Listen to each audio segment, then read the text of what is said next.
जय हिंद दोस्तों, कैसे हैं आप लोग। मैं आशा करता हूं कि आप लोग अच्छे से हैं और अपने तैयारी में लगे हुए हैं। तो दोस्तों, एक बार मैं फिर आप लोगों के बीच हाजिर हूं बिहार पुलिस की एक नए वीडियो के साथ। तो आज की वीडियो में हम बिहार पुलिस के स्पेशल क्वेश्चन देखने वाले हैं और आज की वीडियो में हम जीके जीएस का इम्पोर्टेंट क्वेश्चन पर चर्चा करने वाले हैं। ये जो क्वेश्चन है आपके नए पैटर्न पर आधारित है और ये जो क्वेश्चन है आपके पेपर में पूछे जाने की 100% गारंटी है। यदि आपका भी सपना है बिहार पुलिस में जाना और वर्दी पहनना तो इस वीडियो को बिल्कुल स्किप मत कीजिएगा, वीडियो को लास्ट तक बने रहिएगा। यदि आप हमारे चैनल पर पहली बार आए हैं तो चैनल को सब्सक्राइब करके बेल आइकन प्रेस कर लीजिएगा, क्योंकि आपका जो रिजल्ट होने वाला है इसी चैनल के माध्यम से होने वाला है। तो चलो दोस्तों, वीडियो को स्टार्ट करते हैं और देखते हैं आज का पहला क्वेश्चन। आज का पहला क्वेश्चन दिया गया है कि भारत के राष्ट्रीय महिला आयोग की प्रथम अध्यक्ष कौन थी। तो आपका पहला ऑप्शन दिया गया है जयंती पटनायक, दूसरा ऑप्शन दिया गया है मीरा कुमार, तीसरा ऑप्शन दिया गया प्रतिभा पाटिल और चौथा ऑप्शन दिया गया किरण बेदी। तो आपका राइट आंसर बताना है, आपके लिए 3 सेकंड का समय भी देते हैं। तो आपका राइट जो आंसर होगा ऑप्शन नंबर ए यानी कि जयंती पटनायक होगा। तो आपको याद रखना है। आपसे अगर ये क्वेश्चन पूछ लेगा कि भारत के राष्ट्रीय महिला आयोग के स्थापना कब हुआ था, तो ये हुआ था 1992 में। कब हुआ था? 1992 में हुआ था। तो आपको याद रखना है। और आपसे भी क्वेश्चन पूछेगा कि वर्तमान में राष्ट्रीय महिला आयोग के अध्यक्ष कौन है, तो ये आपके हैं रेखा शर्मा। कौन है? रेखा शर्मा है। तो आपको याद रखना है। आपसे अगर ये क्वेश्चन पूछ लेगा कि भारत के प्रथम महिला राष्ट्रपति कौन थी, तो आपकी प्रतिभा पाटिल थी। कौन थी? प्रतिभा पाटिल थी। तो आपको याद रखना है। और प्रधानमंत्री कौन थी, तो प्रधानमंत्री आपकी इंदिरा गांधी थी। कौन थी? इंदिरा गांधी थी। तो आपको याद रखना है। आपसे कहीं ये क्वेश्चन पूछ लेगा कि भारत के प्रथम महिला आईपीएस कौन थी, तो आपकी किरण बेदी थी। कौन थी? किरण बेदी थी। तो आपको याद रखना है। और आईएएस कौन थी, तो आईएएस आपकी आना जार्ज थी। कौन थी? आना जार्ज थी। तो आपको याद रखना है। आपसे अगर ये क्वेश्चन पूछ लेगा कि भारत के प्रथम महिला स्पीकर कौन थी, तो आपकी मीरा कुमार थी। कौन थी? मीरा कुमार थी। तो आपको याद रखना है। तो इस वीडियो का हर क्वेश्चन आपके लिए इंपॉर्टेंट है, तो इस वीडियो को बिल्कुल स्किप मत कीजिएगा। अगला क्वेश्चन देखते हैं दोस्तों, क्वेश्चन नंबर 2। क्वेश्चन नंबर 2 कह रहा है कि नालंदा विश्वविद्यालय किसके लिए प्रसिद्ध है। तो आपका पहला ऑप्शन दिया गया बौद्ध धर्म, दूसरा ऑप्शन दिया गया जैन धर्म, तीसरा ऑप्शन दिया गया हिंदू धर्म और चौथा ऑप्शन दिया गया ईसाई धर्म।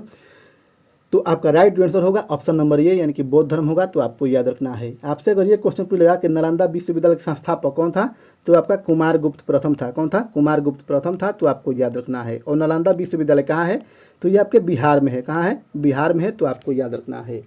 आपसे अगर ये क्वेश्चन पूछेगा कि बौद्ध धर्म का संस्थापक कौन था, तो बौद्ध धर्म का संस्थापक आपका गौतम बुद्ध था। कौन था? गौतम बुद्ध था। तो आपको याद रखना है। आपसे अगर ये क्वेश्चन पूछेगा कि एशिया की रोशनी किसको कहते हैं, यानी कि लाइट ऑफ एशिया किसको कहते हैं, तो हम गौतम बुद्ध को कहते हैं। किसको कहते हैं? गौतम बुद्ध को कहते हैं। तो आपको याद रखना है। और आपसे भी क्वेश्चन पूछेगा कि बौद्ध धर्म में कितनी शाखाएं थी, तो बौद्ध धर्म में आपकी 2 शाखाएं थी। कितनी थी? 2 शाखाएं थी। तो आपको याद रखना है। और बौद्ध धर्म में 2 शाखाएं कौन कौन थी, तो आपकी एक महायान थी, एक हीनयान थी। तो आपको याद रखना है। अगला क्वेश्चन देखते हैं दोस्तों, क्वेश्चन नंबर 3। क्वेश्चन नंबर 3 कह रहा है कि भारत एक खोज पुस्तक का लेखक कौन है। तो आपका पहला ऑप्शन दिया गया है जवाहरलाल नेहरू, दूसरा ऑप्शन दिया गया राजाराम मोहन राय, तीसरा ऑप्शन दिया गया भीमराव अम्बेडकर और चौथा ऑप्शन दिया गया इनमें से कोई नहीं। तो आपका राइट आंसर होगा ऑप्शन नंबर ए यानी कि जवाहरलाल नेहरू होगा। तो आपको याद रखना है। आपसे अगर ये क्वेश्चन पूछ लेगा कि डिस्कवरी ऑफ इंडिया पुस्तक कहाँ से लिखा गया था, तो ये लिखा गया था अहमदनगर के जेल से। कहाँ से लिखा गया था? अहमदनगर के जेल से लिखा गया था। तो आपको याद रखना है। और आपसे भी क्वेश्चन पूछ लेगा कि भारत के प्रथम प्रधानमंत्री कौन थे, तो आपके पंडित जवाहरलाल नेहरू थे। कौन थे? पंडित जवाहरलाल नेहरू थे। तो आपको याद रखना है। आपसे अगर ये क्वेश्चन पूछ लेगा कि चाचा के नाम से किसको जानते हैं, तो चाचा के नाम से हम जवाहरलाल नेहरू को जानते हैं। तो आपको याद रखना है। आपसे अगर ये क्वेश्चन पूछ लेगा कि संवाद कौमुदी पुस्तक का लेखक कौन है, तो आपका राजा राम मोहन राय हैं। कौन है? राजा राम मोहन राय हैं। तो आपको याद रखना है। और संविधान का पिता किसको कहते हैं, तो संविधान का पिता हम कहते हैं भीमराव अम्बेडकर को। किसको कहते हैं? भीमराव अम्बेडकर को कहते हैं। तो आपको याद रखना है। और अंबेडकर जयंती कब मनाते हैं, तो अंबेडकर जयंती हम 14 अप्रैल को मनाते हैं। कब मनाते हैं? 14 अप्रैल को मनाते हैं। तो आपको याद रखना है। अगला क्वेश्चन देखते हैं दोस्तों, क्वेश्चन नंबर 4। क्वेश्चन नंबर 4 कह रहे हैं कि भारत और चीन के बीच पंचशील समझौता कब हुआ था। तो आपका पहला ऑप्शन दिया गया 1972, दूसरा ऑप्शन दिया गया 1966, तीसरा ऑप्शन दिया गया 1954 और चौथा ऑप्शन दिया गया आपका 1962। तो आपका राइट आंसर होगा ऑप्शन नंबर सी यानी कि 1954 में। कब हुआ था? 1954 में हुआ था। तो आपको याद रखना है। आपसे अगर ये क्वेश्चन पूछेगा कि भारत और चीन को कौन सी सीमा रेखा विभाजित करती है, तो ये आपकी मैकमोहन रेखा। कौन सी? मैकमोहन रेखा जो है विभाजित करती है। तो आपको याद रखना है। आपसे अगर ये क्वेश्चन पूछेगा कि शिमला समझौता कब हुआ था, तो शिमला समझौता आपका 1972 में हुआ था। कब हुआ था? 1972 में हुआ था। तो आपको याद रखना है। और ताशकंद समझौता कब हुआ था, तो ताशकंद समझौता 1966 में हुआ था। कब हुआ था? 1966 में हुआ था। तो आपको याद रखना है। और भारत और चीन के बीच युद्ध कब हुआ था? तो ये 1962 में हुआ था। कब हुआ था? 1962 में हुआ था, तो आपको याद रखना है। अगला क्वेश्चन देखते हैं दोस्तों, क्वेश्चन नंबर 5। क्वेश्चन नंबर 5 कह रहा है कि जल का अधिकतम घनत्व कितने तापमान पर होता है? तो आपका पहला ऑप्शन दिया गया है 0 डिग्री, दूसरा ऑप्शन दिया गया है 4 डिग्री, तीसरा ऑप्शन दिया गया है 100 डिग्री, चौथा ऑप्शन दिया गया है -40 डिग्री। तो आपका राइट आंसर होगा ऑप्शन नंबर बी, यानी कि 4 डिग्री होगा। तो आपको याद रखना है। आपसे अगर ये क्वेश्चन पूछ लेगा कि जल कितने डिग्री सेंटीग्रेड पर उबलने लगता है, तो ये आपके 100 डिग्री सेंटीग्रेड पर उबलने लगता है, तो आपको याद रखना है।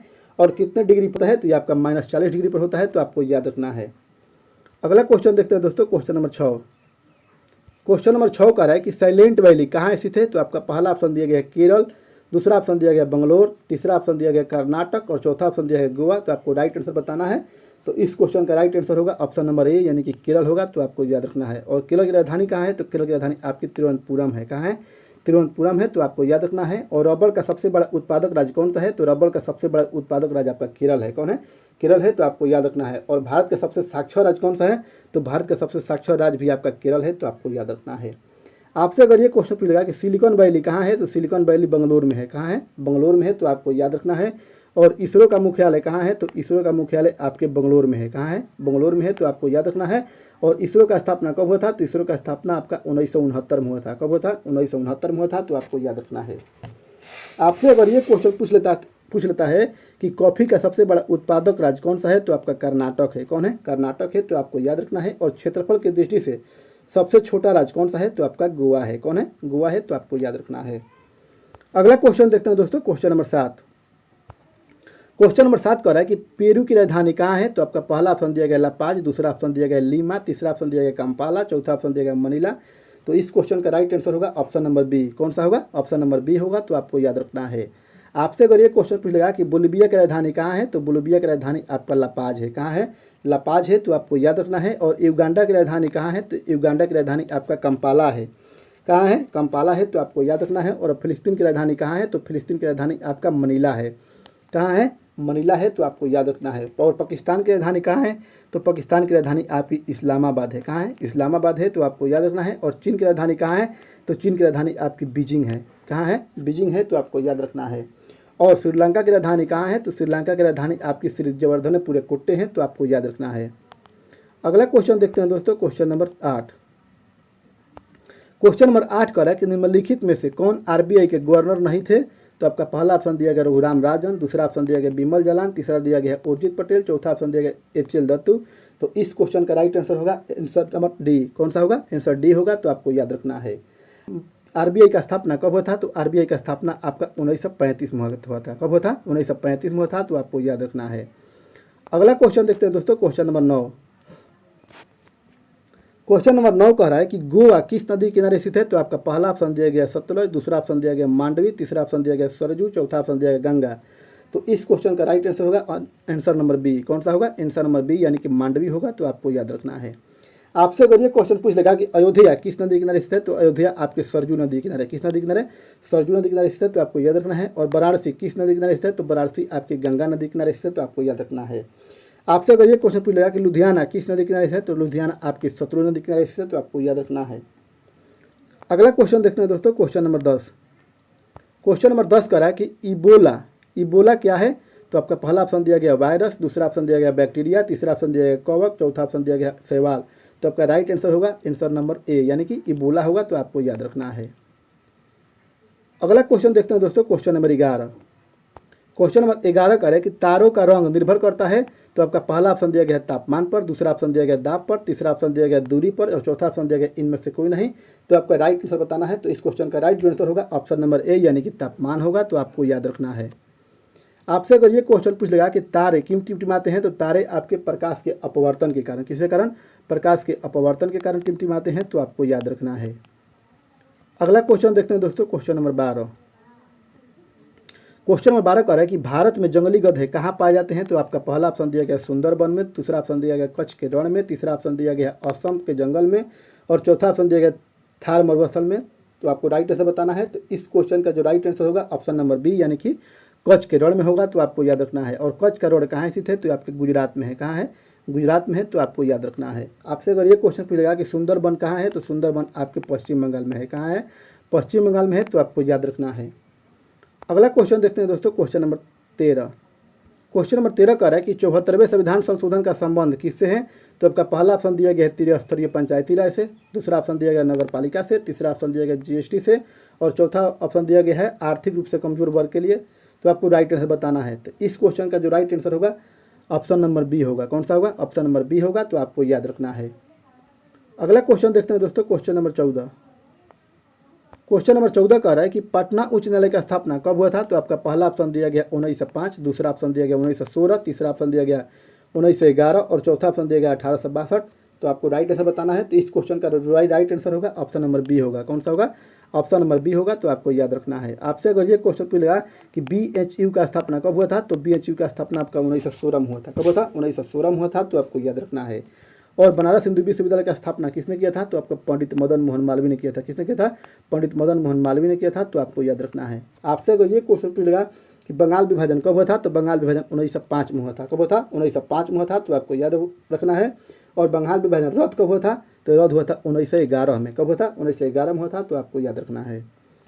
अगला क्वेश्चन देखते हैं दोस्तों, क्वेश्चन नंबर 15।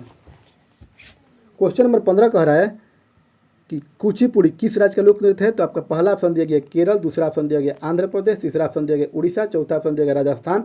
तो आपको राइट आंसर बताना है। तो इस क्वेश्चन का जो राइट आंसर होगा ऑप्शन नंबर बी होगा। कौन सा होगा? ऑप्शन नंबर बी होगा। तो आपको याद रखना है। आपसे अगर ये क्वेश्चन पूछ लेगा कि कथकली कहाँ का है? तो कथकली आपका केरल का है। कहाँ का है? केरल का है। तो आपको याद रखना है। और मोहिनी अट्टम कहाँ का है? तो मोहिनी अट्टम भी आपका केरल का है। कहाँ का है? केरल का है। तो आपको याद रखना है। आपसे अगर ये क्वेश्चन पूछ लेगा कि ओडिसी कहाँ का लोक नृत्य है? तो ओडिसी आपका उड़ीसा का है। कहाँ का है? उड़ीसा का है। तो आपको याद रखना है। और ओडिसी नृत्य से कौन संबंधित है? तो आपका केलुचरण महापात्र संबंधित है। तो आपको याद रखना है। आपसे अगर ये क्वेश्चन पूछ लेगा कि घूमर कहाँ का लोक नृत्य है? तो घूमर आपका राजस्थान का है। तो आपको याद रखना है। और कलबेलिया कहाँ का है? तो कलबेलिया भी आपका राजस्थान का है। तो आपको याद रखना है। और डांडिया कहाँ का है? तो डांडिया आपका गुजरात का है। कहाँ का है? गुजरात का है। तो आपको याद रखना है।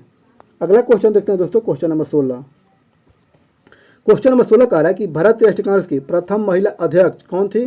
तो आपका पहला ऑप्शन दिया गया सरोजिनी नायडू, दूसरा ऑप्शन दिया गया एनी बेसेंट, तीसरा ऑप्शन दिया गया इंदिरा गांधी, चौथा ऑप्शन दिया गया अरुणा सफली। तो आपका राइट आंसर होगा ऑप्शन नंबर बी होगा। कौन सा होगा? ऑप्शन नंबर बी होगा। तो आपको याद रखना है। और ये कब बनी थी? तो ये बनी थी 1917 में। कब बनी थी? 1917 में बनी थी। तो आपको याद रखना है। आपसे अगर ये क्वेश्चन पूछ लेगा कि होम रूल लीग के संस्थापक कौन थी? तो होम रूल लीग के संस्थापक आपकी एनी बेसेंट थी और इसके साथ थे बाल गंगाधर तिलक। कौन थे? बाल गंगाधर तिलक थे। तो आपको याद रखना है। आपसे अगर ये क्वेश्चन पूछ लेगा कि भारतीय राष्ट्रीय कांग्रेस के प्रथम भारतीय महिला अध्यक्ष कौन थी? तो आपकी सरोजिनी नायडू थी। और कब बनी थी? तो ये 1925 में बनी थी। कब बनी थी? 1925 में बनी थी। तो आपको याद रखना है। अगला क्वेश्चन देखते हैं दोस्तों, क्वेश्चन नंबर 17। क्वेश्चन नंबर 17 कह रहा है कि किस वर्ष सिक्किम भारत का 22वां राज्य बना था? तो आपका पहला ऑप्शन दिया गया 1975, दूसरा ऑप्शन दिया गया 1960, तीसरा ऑप्शन दिया गया 2014 और चौथा ऑप्शन दिया गया 2000। तो आपको राइट आंसर बताना है। तो इस क्वेश्चन का जो राइट आंसर होगा ऑप्शन नंबर ए यानी कि 1975 में होगा। तो आपको याद रखना है। सिक्किम की राजधानी कहाँ है? तो सिक्किम की राजधानी आपकी गंगटोक है। कहाँ है? गंगटोक है। तो आपको याद रखना है। आपसे अगर ये क्वेश्चन पूछ लेगा कि गुजरात से महाराष्ट्र कब अलग हुआ था? तो गुजरात से महाराष्ट्र आपका 1960 में अलग हुआ था। कब हुआ था? 1960 में अलग हुआ था। तो आपको याद रखना है। और आंध्र प्रदेश से तेलंगाना कब अलग हुआ था? तो आंध्र प्रदेश से तेलंगाना आपका 2 जून 2014 में अलग हुआ था। तो आपको याद रखना है। और बिहार से झारखंड कब अलग हुआ था? तो बिहार से झारखंड जो है आपका 2000 ईस्वी में अलग हुआ था। तो आपको याद रखना है। अगला क्वेश्चन देखते हैं दोस्तों, क्वेश्चन नंबर 18। क्वेश्चन नंबर 18 कह रहा है कि ज्वालामुखी रिंग्स ऑफ फायर किस महासागर में से संबंधित है? तो आपका पहला ऑप्शन दिया गया प्रशांत महासागर, दूसरा ऑप्शन दिया गया हिंद महासागर, तीसरा ऑप्शन दिया गया अटलांटिक महासागर और चौथा ऑप्शन दिया गया इनमें से कोई नहीं। तो आपका जो राइट आंसर होगा ऑप्शन नंबर ए यानी कि प्रशांत महासागर होगा। तो आपको याद रखना है। आपसे अगर ये क्वेश्चन पूछेगा कि विश्व का सबसे बड़ा महासागर कौन सा है? तो आपका प्रशांत महासागर है। कौन है? प्रशांत महासागर है। तो आपको याद रखना है। और प्रशांत महासागर की सबसे निचला गर्त कौन सा है? तो आपका मेरियाना ट्रेंच है। कौन है? मेरियाना ट्रेंच है। तो आपको याद रखना है। और इसकी कुल गहराई कितनी है? तो इसकी कुल गहराई आपका 11,033 मीटर है। तो आपको याद रखना है। अगला क्वेश्चन देखते हैं दोस्तों, क्वेश्चन नंबर 19। क्वेश्चन नंबर 19 कह रहा है कि कीनन स्टेडियम कहाँ स्थित है? तो आपका पहला ऑप्शन दिया गया जमशेदपुर, दूसरा ऑप्शन दिया गया वाराणसी, तीसरा ऑप्शन दिया गया लखनऊ, चौथा ऑप्शन दिया गया पटना। तो आपका राइट आंसर होगा ऑप्शन नंबर ए होगा यानी कि जमशेदपुर होगा। तो आपको याद रखना है। आपसे अगर ये क्वेश्चन पूछेगा कि मोइनुद्दीन हक स्टेडियम कहाँ है? तो आपके पटना में है। कहाँ है? पटना में है। तो आपको याद रखना है। ये क्वेश्चन आप याद रखिएगा क्योंकि ये बिहार के एग्जाम है। तो आपसे पूछने के पूरा चांस है। अगला क्वेश्चन देखते हैं दोस्तों, क्वेश्चन नंबर 20। क्वेश्चन नंबर 20 कह रहा है कि वर्तमान में बिहार में कुल कितने जिले हैं? तो आपका पहला ऑप्शन दिया गया 38, दूसरा ऑप्शन दिया गया 40, तीसरा ऑप्शन दिया गया 35, चौथा ऑप्शन दिया गया 37। तो आपका राइट आंसर होगा ऑप्शन नंबर ए होगा। कौन सा होगा? ऑप्शन नंबर ए यानी कि 38 होगा। तो आपको याद रखना है।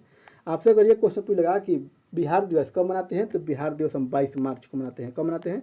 22 मार्च को मनाते हैं। तो आपको याद रखना है। और उसी दिन हम जल दिवस मनाते हैं। क्या मनाते हैं? जल दिवस मनाते हैं। तो आपको याद रखना है। और बिहार की राजधानी कहाँ है? तो बिहार की राजधानी आपकी पटना है। कहाँ है? पटना है। तो आपको याद रखना है। और बिहार का सीएम कौन है? तो बिहार का सीएम आपका नीतीश कुमार है। कौन है? नीतीश कुमार है। तो आपको याद रखना है। बिहार में लोकसभा की कुल कितने सीटें हैं? तो बिहार में कुल लोकसभा की आपके 40 सीटें हैं। तो आपको याद रखना है। आपसे अगर ये क्वेश्चन पूछ लगा कि बिहार का 38वां जिला कौन सा है, तो बिहार का 38वां जिला आपका अरवल है। कौन है? अरवल है। तो आपको याद रखना है। अगला क्वेश्चन देखते हैं दोस्तों, क्वेश्चन नंबर 21। क्वेश्चन नंबर 21 कह रहा है कि अंतर्राष्ट्रीय शांति से संबंधित हमारे संविधान के किस अनुच्छेद में वर्णित है? तो आपका पहला ऑप्शन दिया गया अनुच्छेद 50, दूसरा ऑप्शन दिया गया अनुच्छेद 51, तीसरा ऑप्शन दिया गया अनुच्छेद 40, चौथा ऑप्शन दिया गया अनुच्छेद 21 का। तो इस क्वेश्चन का राइट आंसर होगा ऑप्शन नंबर बी। कौन सा होगा? ऑप्शन नंबर बी होगा। तो आपको याद रखना है। आपसे अगर ये क्वेश्चन पूछेगा कि कार्यपालिका से न्यायपालिका को अलग किस संविधान द्वारा किस अनुच्छेद द्वारा किया जाता है, तो ये आपके अनुच्छेद 50 द्वारा। किसके द्वारा? अनुच्छेद 50 द्वारा। तो आपको याद रखना है।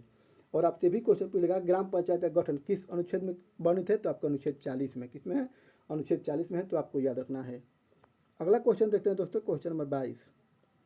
क्वेश्चन नंबर 22 कह रहा है कि वृंदावन गार्डन कहाँ स्थित है? तो आपका पहला ऑप्शन दिया गया मथुरा, दूसरा ऑप्शन दिया गया मैसूर, तीसरा ऑप्शन दिया गया अहमदाबाद, चौथा ऑप्शन दिया गया लुधियाना। तो इस क्वेश्चन को राइट आंसर बताना है। तो इस क्वेश्चन का जो राइट आंसर होगा ऑप्शन नंबर बी यानी कि मैसूर होगा। तो आपको याद रखना है। मैसूर कहाँ है? तो मैसूर आपके कर्नाटक में है। कहाँ है? कर्नाटक में है। तो आपको याद रखना है। आपसे अगर ये क्वेश्चन पूछेगा कि टीपू सुल्तान का संबंध किस राज्य से था, तो टीपू सुल्तान का संबंध आपके कर्नाटक राज्य से था। तो आपको याद रखना है। आपसे अगर ये क्वेश्चन पूछेगा कि सूरसेन की राजधानी कहाँ थी, तो सूरसेन की राजधानी आपकी मथुरा थी। कहाँ थी? मथुरा थी। तो आपको याद रखना है। और मथुरा में तेल का सबसे बड़ा रिफाइनरी है। तो आपको याद रखना है। आपसे अगर ये क्वेश्चन पूछ लेगा कि सरदार वल्लभ भाई पटेल की सबसे ऊंची मूर्ति कहाँ बनाया गया है, तो ये आपके अहमदाबाद गुजरात में बनाया गया है। तो आपको याद रखना है। और लुधियाना किसके लिए प्रसिद्ध है? तो लुधियाना आपके होजरी उद्योग के लिए प्रसिद्ध है। तो आपको याद रखना है। अगला क्वेश्चन देखते हैं दोस्तों, क्वेश्चन नंबर 23। क्वेश्चन नंबर 23 कह रहा है कि केंद्रीय जल एवं विद्युत शुद्ध केंद्र कहाँ स्थित है? तो आपका पहला ऑप्शन दिया गया खगड़वासला, दूसरा ऑप्शन दिया गया जामनगर, तीसरा ऑप्शन दिया गया श्रीशैलम और चौथा ऑप्शन दिया गया इनमें से कोई नहीं। तो आपका राइट आंसर होगा ऑप्शन नंबर ए यानी कि खगड़वासला होगा। तो आपको याद रखना है। अगला क्वेश्चन देखते हैं दोस्तों, क्वेश्चन नंबर 24।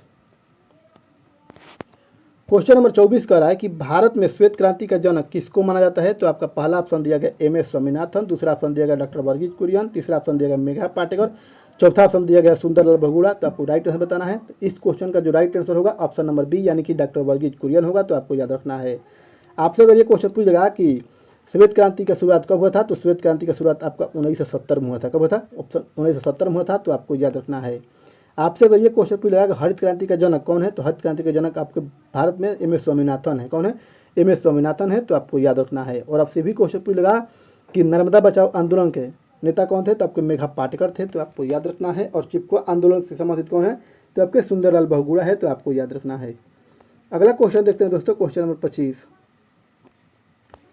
क्वेश्चन नंबर 25 कह रहा है कि मोहम्मद बिन कासिम ने भारत पर आक्रमण कब किया था? तो आपका पहला ऑप्शन दिया गया 712 ईस्वी, दूसरा ऑप्शन दिया गया 1526, तीसरा ऑप्शन दिया गया 1764 और चौथा ऑप्शन दिया गया 1757। तो आपको राइट आंसर बताना है। तो इस क्वेश्चन का जो राइट आंसर होगा ऑप्शन नंबर ए यानी कि 712 ईस्वी में होता। तो आपको याद रखना है। आपसे अगर ये क्वेश्चन पूछेगा कि पानीपत की पहली लड़ाई कब हुई थी, तो पानीपत की पहली लड़ाई आपकी 1526 में हुई थी। तो आपको याद रखना है। और बक्सर का युद्ध कब हुआ था, तो बक्सर का युद्ध आपका 1764 में हुआ था। कब हुआ था? 1764 में हुआ था। तो आपको याद रखना है। और आपसे भी क्वेश्चन पूछेगा प्लासी का युद्ध कब हुआ था, तो प्लासी का युद्ध आपका 1757 में हुआ था। तो आपको याद रखना है। अगला क्वेश्चन देखते हैं दोस्तों, क्वेश्चन नंबर 26। क्वेश्चन नंबर 26 आपके लिए इंपॉर्टेंट है क्योंकि ये क्वेश्चन बहुत बार रिपीट कर चुका है। क्वेश्चन नंबर 26 कह रहा है कि चचनामा पुस्तक का लेखक कौन है? तो चचनामा पुस्तक का लेखक आपका पहला ऑप्शन दिया गया है कलहर, दूसरा ऑप्शन दिया गया अली अहमद, तीसरा ऑप्शन दिया गया गुलबदन बेगम, चौथा ऑप्शन दिया गया बाणभट्ट। तो आपको राइट आंसर बताना है। तो इस क्वेश्चन का जो राइट आंसर होगा ऑप्शन नंबर बी यानी कि अली अहमद होगा। तो आपको याद रखना है। आपसे अगर ये क्वेश्चन पूछा कि राज तरंगिणी का लेखक कौन है, तो राज तरंगिणी का लेखक आपका कलहर है। कौन है? कलहर है। तो आपको याद रखना है। और हुमायूंनामा का लेखक कौन है, तो हुमायूंनामा का लेखक आपका गुलबदन बेगम है। तो आपको याद रखना है। अगला क्वेश्चन देखते हैं दोस्तों, क्वेश्चन नंबर 27। क्वेश्चन नंबर 27 कह रहा है कि बाबर को अंतिम रूप से कहाँ दफनाया गया था? तो आपका पहला ऑप्शन दिया गया चंदेरी, दूसरा ऑप्शन दिया गया काबुल, तीसरा ऑप्शन दिया गया रंगून, चौथा ऑप्शन दिया गया लाहौर। तो इस क्वेश्चन का जो राइट आंसर होगा ऑप्शन नंबर बी होगा, यानी कि काबुल होगा। तो आपको याद रखना है। आपसे अगर ये क्वेश्चन पूछ लेगा बैजू बाबरा का मकबरा कहाँ है, तो ये आपके चंदेरी में है। कहाँ है? चंदेरी में है। तो आपको याद रखना है। और बहादुर शाह जफर को कहाँ दफनाया गया था, तो ये आपके रंगून में दफनाया गया था। तो आपको याद रखना है। और जहांगीर को कहाँ दफनाया गया था, जहांगीर को लाहौर में दफनाया गया था। तो आपको याद रखना है। अगला क्वेश्चन देखते हैं दोस्तों, क्वेश्चन नंबर 28। क्वेश्चन नंबर 28 कह रहा है कि 1857 की क्रांति कहाँ से शुरू हुई थी। तो आपका पहला ऑप्शन दिया गया है मेरठ, दूसरा ऑप्शन दिया गया कानपुर, तीसरा ऑप्शन दिया गया झांसी और चौथा ऑप्शन दिया गया दिल्ली। तो आपका राइट आंसर होगा ऑप्शन नंबर ए, यानी कि मेरठ से हुआ था। तो आपको याद रखना है। और मेरठ कहाँ है, तो मेरठ आपका उत्तर प्रदेश में है। तो आपको याद रखना है। अगला क्वेश्चन देखते हैं दोस्तों, क्वेश्चन नंबर 29। क्वेश्चन नंबर 29 कह रहा है कि सुल्तान अजलन शाह कप किस खेल से संबंधित है। तो आपका पहला ऑप्शन दिया गया हॉकी, दूसरा ऑप्शन दिया गया क्रिकेट, तीसरा ऑप्शन दिया गया फुटबॉल और चौथा ऑप्शन दिया गया बैडमिंटन। तो आपका जो राइट आंसर होगा ऑप्शन नंबर ए, यानी कि हॉकी होगा। तो आपको याद रखना है। आपसे अगर ये क्वेश्चन पूछ रहा कि ईरानी ट्रॉफी का संबंध किससे है, तो ईरानी ट्रॉफी का संबंध आपके क्रिकेट से है। तो आपको याद रखना है। और रोवर्स कप का संबंध किससे है, तो रोवर्स कप का संबंध आपके फुटबॉल से है। तो आपको याद रखना है। अगला क्वेश्चन देखते हैं दोस्तों, क्वेश्चन नंबर 30। क्वेश्चन नंबर 30 कह रहा है कि बिहार का शोक किस नदी को कहा जाता है। तो आपका पहला ऑप्शन दिया गया गंगा, दूसरा ऑप्शन दिया गया कोसी, तीसरा ऑप्शन दिया गया सोन और चौथा ऑप्शन दिया गया इनमें से कोई नहीं। तो इस क्वेश्चन का जो राइट आंसर होगा ऑप्शन नंबर बी, यानी कि कोसी होगा। तो आपको याद रखना है। तो दोस्तों ये था आज का क्लास आपको कैसा लगा कमेंट बॉक्स में कमेंट करके बताइएगा।